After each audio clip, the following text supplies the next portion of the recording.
జగన్ తనైతే జనాన్ని కలవలేదు కానీ ముందేదో కలుస్తారంటూ అప్పట్లో అక్కడ తాడేపల్లి దగ్గర ఏర్పాట్లు చేశారు. ఆ తర్వాతన ఆయన కలవట్లేదు అన్నటువంటి దాంతో ఆపేశారు.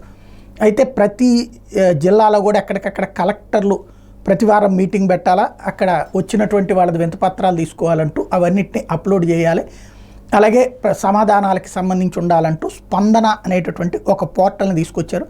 రాష్ట్ర వ్యాప్తంగా ప్రతి సోమవారం కూడా స్పందన అనేటువంటి కార్యక్రమం జరుగుతూ ఉంటుంది. ఆ స్పందనలో ఆయా జిల్లాలకు సంబంధించి పబ్లిక్ ఇచ్చే కంప్లైంట్స్, దాని మీదన ఏం జరిగింది అన్నటువంటి రిపోర్టు జగన్మోహన్ రెడ్డికి ఇవ్వాలి అన్నటువంటిది అప్పుడు తీసుకున్నటువంటి నిర్ణయం. అయితే అది ఆశించిన ప్రయోజనం జరిగిందంటే లేదనడానికి సాక్ష్యం ఎన్నికల్లో ఘోర పరాభవం.